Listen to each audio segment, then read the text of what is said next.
Queridos, hoje a palavra pregação tem por título os 4 tipos de solo. A referência está em Mateus capítulo 13, do versículo 3 ao versículo 8, que diz assim: E falou-lhes de muitas coisas por parábolas, dizendo: Eis que o semeador saiu a semear, e quando semeava, uma parte da semente caiu ao pé do caminho, e vieram as aves e comeram-na. E a outra parte caiu em pedregais, onde não havia terra bastante, e logo nasceu, porque não tinha terra funda. Mas vindo o sol, queimou-se. Vindo o sol, logo nasceu, porque não tinha terra funda, mas vindo o sol, queimou-se e secou-se, porque não tinha raiz.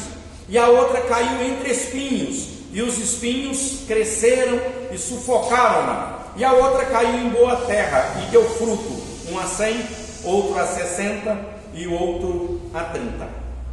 Queridos, é interessante que a parábola do semeador descreve 4 tipos de solo, que aponta para 4 tipos de coração, ou 4 diferentes reações à palavra de Deus. Jesus disse que o semeador saiu a semear, e ao semear, parte da semente caiu à beira do caminho, outra caiu entre as pedras, e outra entre os espinheiros, e finalmente, a última parte caiu em solo fértil. Nos 3 tipos de solo em que a semente ficou improdutiva, ela enfrentou resistência. Os homens, as aves, as pedras e os espinhos resistiram à semente. Mas no solo fértil, ela produziu a 30, a 60 e a 100 por 1. Como podemos classificar esses solos? Esses 4 tipos de solo. O primeiro tipo de solo é o coração insensível. A semente que caiu à beira do caminho foi pisada pelos homens, foi comida pelas aves. Uma estrada tem um chão duro e batido pelo tropel da multidão que vem e que vai e que passa. Nessa corrida constante daqueles que vêm e que vão, a semente não encontra guarida. Assim são os corações endurecidos, insensíveis, impenetráveis. Eles não são receptivos à palavra de Deus. Os corações ficam endurecidos porque se tornam passarela da humanidade, estrada congestionada, onde as multidões entram e saem e passam. Desses corações o diabo arrebata a semente, e neles a verdade não frutifica. O que nós vemos, queridos, são pessoas que hoje não têm tempo para Deus, pessoas que não têm tempo mais para ouvir a palavra, pessoas que não têm tempo mais para meditar na palavra, pessoas que não têm tempo para meditar, para pensar, para fazer uma introspecção, para olhar para dentro de si. Nós vivemos tempos de correria, nós vivemos tempos de lutas, tempos de peleja, e nós não temos tempo para gratidão, nós não temos tempo para olhar para o Senhor, para meditar na sua palavra, e a gente acaba com um coração insensível, sem sensibilidade espiritual. Nós precisamos, queridos, de ter o nosso coração produtivo, solo produtivo, coração quebrantado, porque a palavra do Senhor diz que um coração quebrantado não desprezarás, ó Deus. Então, queridos, o primeiro tipo de solo dessa parábola é o coração endurecido, é o coração insensível. O segundo tipo de solo é o coração superficial, ou seja, a semente que caiu no meio das pedras descreve um coração raso, superficial. A semente chega a brotar, mas não tem umidade suficiente para crescer e para frutificar. Eu lembro que hoje mesmo eu estava plantando uns pés de abacaxi lá em casa, e eu estava cavando o solo, e eu falei, só abacaxi mesmo para dar num lugar desse, um solo pedregoso, cheio de pedras. E à medida que eu cavava, a terra estava seca, cheia de pedras, o sol bate naquela terra, ela fica quente, esquenta. E eu falei, meu Deus, que semente vai dar no lugar desse? Nesse solo quente, nesse solo pedregoso. E eu comecei a tirar algumas pedras dali, para que aquelas mudas venham a frutificar. E aí pensando, queridos, nesse solo, nessa semente que caiu nos pedregais, entre as pedras, com o calor do sol naquelas pedras, e muitas sementes não germinam, e quando germinam, não tem raiz profunda. Eu lembro que quando eu trabalhava como menino, que eu ia ajudar um amigo que tinha uma chácara, e a gente batia a enxada naquelas pedras, saía até faísca. E é isso que a palavra está dizendo. O coração superficial é como a palavra em um terreno raso, em um terreno superficial, que a semente brota, mas não tem umidade suficiente para crescer e para frutificar. Não tem espaço para a planta criar raízes e se alimentar. Há muitos corações que demonstram entusiasmo com a verdade por um tempo e parecem ser pessoas animadas e até efusivas com a fé, mas logo que chegam as provas, as tribulações, aí perece. Ou seja, à medida que as lutas se intensificam, essas pessoas se escandalizam, tropeçam, secam, e o coração superficial não frutifica. Nós precisamos tomar cuidado com os nossos corações, para que ele não venha se tornar um solo em terreno pedregoso, para que a semente ela possa encontrar terra fértil e com umidade para frutificar. E aí nós vemos, queridos, que muitos de nós, muitas vezes, temos aquela fé, aquela emoção, aquele entusiasmo, mas isso se passa, e aí a gente desanima e alguns retrocedem. Mas nós aprendemos que nós não podemos retroceder, porque em Hebreus 10:38 fala que Deus não tem prazer naqueles que retrocedem.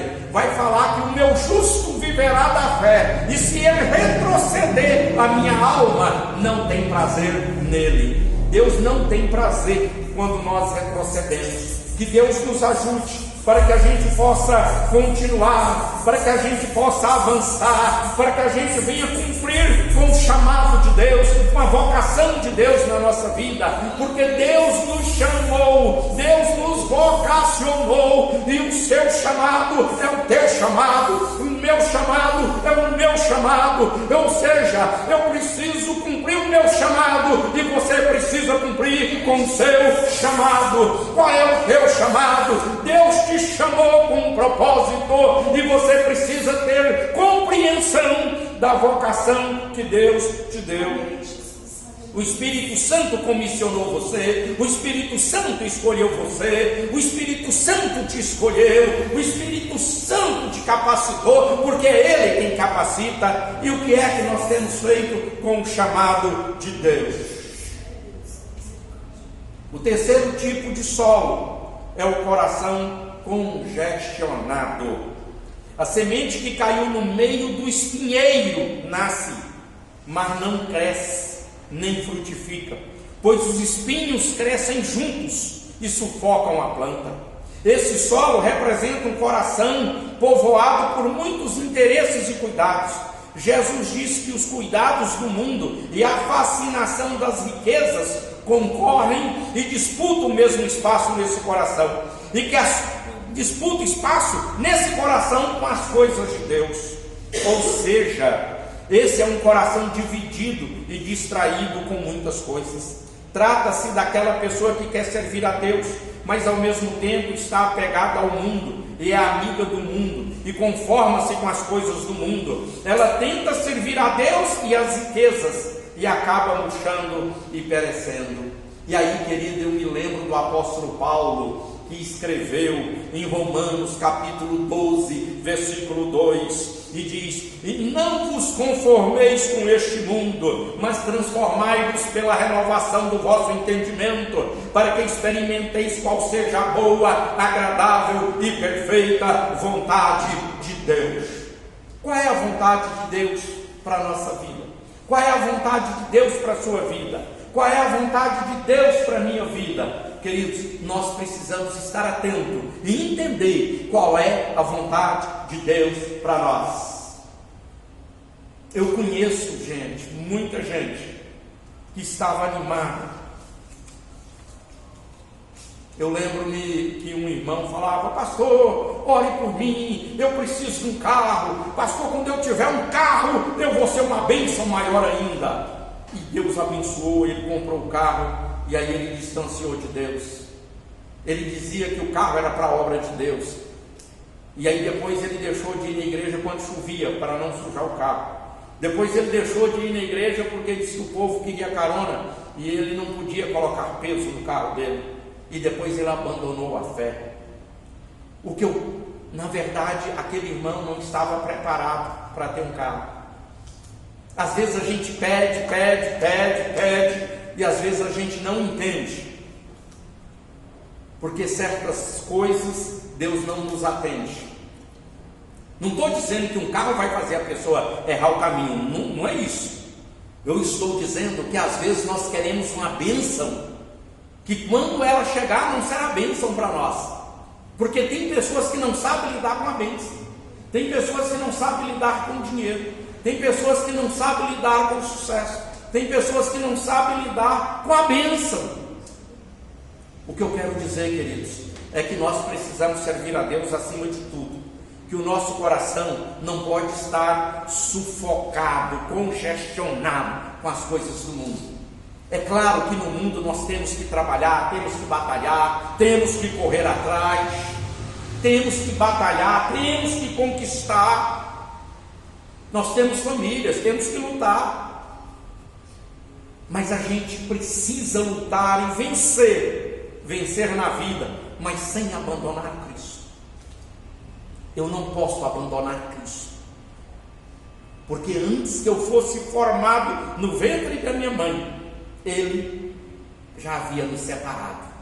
Eu sou de Cristo, porque Ele me escolheu primeiro, é o que diz a sua palavra. E o quarto tipo de solo é o coração produtivo. A semente que caiu no solo fértil nasceu, cresceu, floresceu e frutificou a 30, a 60 e a 100 por um. O solo estava preparado e nele não havia concorrência. A semente encontrou acolhida e espaço para crescer e frutificar. Mesmo em solos férteis, a produção pode variar. Uns produzem a 30, outros a 60 e outros a 100 por um. Devemos ter um coração receptivo à palavra de Deus. Não fomos salvos para sermos, não fomos salvos para ser um campo estéril. Nós somos lavouras de Deus, edifício de Deus, conforme está escrito em 1 Coríntios. Na verdade, queridos, nós fomos chamados. Nós não fomos salvos para serem estéreis. Nós somos lavoura de Deus para produzir, para dar fruto. E Deus espera de nós frutos. Ele não se contenta com folhas. Jesus não se contenta com folhas. Ele não quer apenas propaganda de frutos. Ele quer frutos e muitos frutos. Lembra do que Jesus fez com a figueira, quando ele foi procurar nela figos e não a encontrou? E no outro dia ela estava seca. O que Jesus espera de nós? Fruto. Precisamos frutificar. E para concluir, que tipo de solo tem sido o seu coração? Há alguma coisa atrapalhando sua vida a frutificar para Deus? Que Deus nos dê um coração aberto, receptivo, preparado para a boa semente, e que nossa vida seja um canteiro fértil a produzir muitos frutos para a glória de Deus. Nós podemos produzir frutos para Deus. para Deus. A palavra de Deus diz que nós somos lavoura de Deus. Nós precisamos frutificar, queridos. Deus nos chamou para frutificar. E a gente pode frutificar aonde estivermos. A gente pode frutificar aonde nós estivermos, porque Deus nos chamou para sermos bênção. Bênção, seja no trabalho, seja no colégio, aonde estivermos, nós fomos chamados para produzirmos, para frutificarmos. Nós fomos chamados para ser mensageiros de Deus, de boas novas. Que Deus nos abençoe em Cristo Jesus, nosso Senhor. Deus os abençoe. Glória a Deus, glória a Deus.